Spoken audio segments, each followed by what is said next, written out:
ಬಳ್ಳಾರಿಯಲ್ಲಿ ನಿಲ್ಲದ ದೋಸ್ತಿಗಳ ಸಮರ. ರೆಡ್ಡಿಗೆ ವಾಲ್ಮೀಕಿ ಸಮುದಾಯ ಖಡಕ್ಕಾದಂತ ಒಂದು ವಾರ್ನಿಂಗ್ ಅನ್ನು ಕೊಟ್ಟಿದೆ. ಜನಾರ್ದನ ರೆಡ್ಡಿಯ ವಿರುದ್ಧ ತಿರುಗಿ ಬಿದ್ದ ಸಮುದಾಯ ರೆಡ್ಡಿ ಗಂಗಾವತಿಯಲ್ಲಿ ಶಾಸಕರಾಗೋಕೆ ಶ್ರೀರಾಮುಲು ಕಾರಣ. ಶ್ರೀರಾಮುಲು ಬಗ್ಗೆ ಹಗುರವಾಗಿ ಮಾತನಾಡೋದು ಬಿಡಬೇಕು. ಇದೇ ರೀತಿ ಮಾತನಾಡಿದ್ರೆ ಸಮಾಜ ಏನು ಅನ್ನೋದು ತೋರಿಸುತ್ತೆ. ಕೊಪ್ಪಳದಲ್ಲಿ ವಾಲ್ಮೀಕಿ ಮಹಾಸಭಾದ ಜಿಲ್ಲಾಧ್ಯಕ್ಷ KN ಪಾಟೀಲ್ ಈ ರೀತಿಯಾಗಿ ಎಚ್ಚರಿಕೆ ಕೊಟ್ಟಿದ್ದಾರೆ. ಬಿಜೆಪಿಯನ್ನು ಅಧಿಕಾರಕ್ಕೆ ತರೋಕೆ ಶ್ರೀರಾಮುಲು ಶ್ರಮ ಇದೆ ಅಂತ ಇದೇ ಸಂದರ್ಭದಲ್ಲಿ ವಾಗ್ದಾಳಿ ಮಾಡಿದ್ದಾರೆ.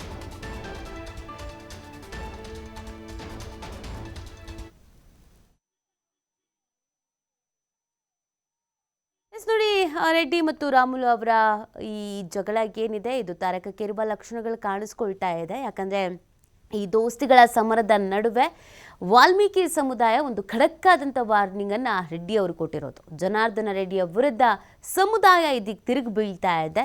ರೆಡ್ಡಿ ಗಂಗಾವತಿಯಲ್ಲಿ ಶಾಸಕರಾಗೋದ ಕಾರಣ ಶ್ರೀರಾಮುಲು ಬಗ್ಗೆ ಹಗುರವಾಗಿ ಮಾತನಾಡೋದು ಬಿಡಬೇಕು ಅಂತ ಎಚ್ಚರಿಕೆ ಕೊಡಲಾಗಿದೆ. ಇದೇ ರೀತಿ ಮಾತನಾಡಿದ್ರೆ ಸಮಾಜ ಏನು ಅನ್ನೋದನ್ನು ತೋರಿಸುತ್ತೆ ಅಂತ ಕೊಪ್ಪಳದಲ್ಲಿ ವಾಲ್ಮೀಕಿ ಮಹಾಸಭಾದ ಜಿಲ್ಲಾಧ್ಯಕ್ಷ KN ಪಾಟೀಲ್ ಎಚ್ಚರಿಕೆಯನ್ನು ಕೊಟ್ಟಿದ್ದಾರೆ. ಬಿಜೆಪಿಯನ್ನು ಅಧಿಕಾರಕ್ಕೆ ತರುವುದಕ್ಕೆ ಶ್ರೀರಾಮುಲು ಶ್ರಮ ಕೂಡ ಇದೆ ಅಂತ ಇದೇ ಸಂದರ್ಭದಲ್ಲಿ ವಾಗ್ದಾಳಿಯನ್ನು ಕೂಡ ಮಾಡಿದ್ದಾರೆ.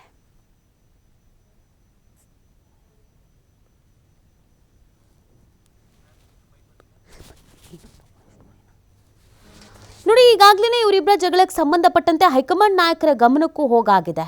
ಆದರೆ ಮಧ್ಯದಲ್ಲಿ ಈಗ ಕ್ಷೇತ್ರದಲ್ಲಿ ಒಂದಷ್ಟು ಬೆಳವಣಿಗೆಗಳಾಗ್ತಾ ಇರೋದು. SP ಅವರಿಗೆ ದೂರು ಕೊಟ್ಟಿವಿ ಅನ್ನುವಂಥ ವಿಚಾರಕ್ಕೂ ಕೂಡ ಜನಾರ್ದನ ರೆಡ್ಡಿ ಅವ್ರ ರಿಯಾಕ್ಷನ್ಸ್ ಇತ್ತು. ಅಯ್ಯೋ, ನಾನು ಇದನ್ನೆಲ್ಲ ನೋಡ್ಬಿಟ್ಟಿದ್ದೀನಿ ಅನ್ನುವಂಥ ರೀತಿಯಲ್ಲಿ ಅವರು ಮಾತನಾಡಿದ್ರು. ಯಾವುದಕ್ಕೂ ನಾನು ಹೆದರಲ್ಲ ಅಂತ ಹೇಳಿದರು. ಸೊ ಇದೀಗ ಮತ್ತೊಂದು ಸ್ಟೇಟ್ಮೆಂಟ್ಗಳು ಬರ್ತಾ ಇದೆ. ರೆಡ್ಡಿ ಅವರಿಗೆ ಎಚ್ಚರಿಕೆಯನ್ನು ನೀಡುವಂಥ ಸ್ಟೇಟ್ಮೆಂಟ್ಗಳು ಬರ್ತಾ ಇರುವಂಥದ್ದು. ಇಡೀ ಸಮುದಾಯ ತಿರುಗಿ ಬೀಳ್ತಾ ಇದೆ. ರಾಮುಲು ಬಗ್ಗೆ ಮಾತಾಡಬಾರ್ದು, ರಾಮುಲು ಅವರು ಏನೆಲ್ಲ ಶ್ರಮ ಪಟ್ಟಿದ್ದಾರೆ ಅನ್ನೋದು ಗೊತ್ತಿದೆ. ರೆಡ್ಡಿ ಗಂಗಾವತಿಯಲ್ಲಿ ಶಾಸಕರಾಗಬೇಕು ಅಂತ ಅಂದರೆ ಅದಕ್ಕೆ ರಾಮುಲು ಅವರು ಕಾರಣ.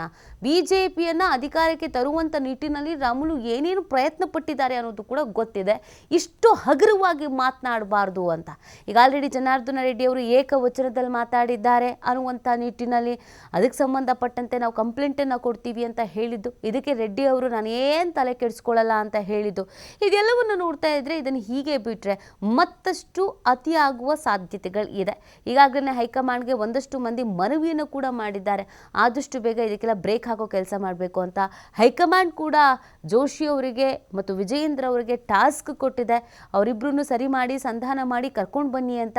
ಸೊ ಎಲ್ಲ ಬೆಳವಣಿಗೆಗಳ ಮಧ್ಯದಲ್ಲಿ ರೆಡ್ಡಿ ಅವರ ವಿರುದ್ಧ ಇದೀಗ ಸಮುದಾಯವೇ ತಿರುಗಿ ಬಿದ್ದುಬಿಟ್ಟಿದೆ. ರಾಮುಲು ಬಗ್ಗೆ ಹಗುರವಾಗಿ ಮಾತನಾಡುವುದನ್ನು ಬಿಡಬೇಕು ಅಂತ ಹೇಳಿದ್ದಾರೆ.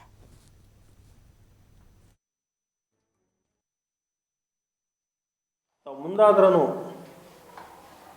ರಾಮುಲು ಅವರ ಬಗ್ಗೆ ಅವಹೇಳನಕಾರಿ ಮಾತಾತು, ಈ ಒಂದು ಕೊಲೆಗಡಕರ ಅಂತ ಒಂದು ಮಾತುಗಳಾತು ಬಂದದ್ದಾದರೆ ಸಮಾಜ ಮುಂದೆ ಯಾವ ಥರ ಪ್ರತಿಭಟನೆ ಮಾಡಬೇಕು, ಹೆಂಗೆ ಏನು ಮಾಡಬೇಕು ಎಂಬುದೊಂದು ವಿಚಾರ ಮಾಡಿ ಮುಂದುವರಿತೀವಿ. ನಾವು ಇದನ್ನು ನಾವು ಖಂಡಿಸ್ತೀವಿ. ಹಾಗಾಗಿ ಇಲ್ಲಿ ಪಕ್ಷ ಅಂತೇನಿಲ್ಲ, ಸಮಾಜ ಅಂತಿದೆ. ಹಾಗೆ ಪಕ್ಷ ಅಂತ ಬಂದಾಗ ನೀವು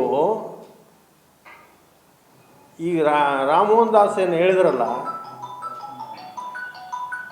ಆ ಪ್ರಕಾರ ಇದೇ ಬಾದಾಮಿಯಲ್ಲಿ ನೀವು ಯಾಕೆ ಸಿದ್ದರಾಮಯ್ಯ ಸಾಹೇಬ್ರ ವಿರುದ್ಧ ಇನ್ನೊಂದು ಕ್ಯಾಂಡಿಡೇಟ್ ಹಾಕ್ಬೋದಾಗಿತ್ತಲ್ಲ ರಾಮುಲು ಅವ್ರನ್ನ ಬಿಟ್ಟು? ಅಲ್ಲಿ ಯಾಕೆ ರಾಮುಲು ಅವರ ಬೇಕಾಗಿತ್ತು ಅವಾಗ? ಈಗ ರಾಮುಲು ಅವರು ಸೋಲಿಸಿರಂತ ಈಗ ನೀವು ಚಾಡ ಹೇಳಿ ರಾಮುಲು ಅವ್ರನ್ನ ಹಿನ್ನಡೆ ಮಾಡಕತ್ತಿದ್ದೀರಾ? ಯಾಕೆ ಈ ಭಾವನೆಗಳು ನಿಮ್ಮ ಹತ್ರ?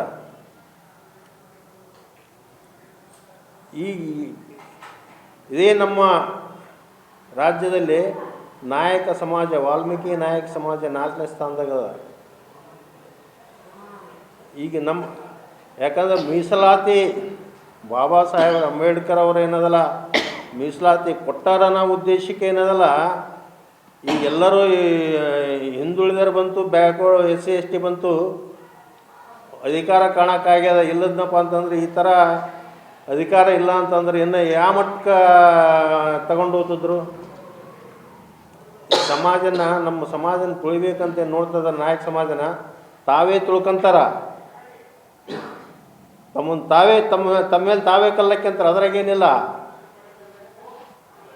ಈ ಮುಂದಿನ ಇದೇ ಥರ ಇವರು ಮಾಡಿದ್ನಪ್ಪ ಅಂತಂದರೆ ಸಮಾಜ ಏನು ತೋರಿಸ್ಬೇಕು ಅದನ್ನ ತೋರಿಸುತ್ತೆ ಅವರಿಗೆ.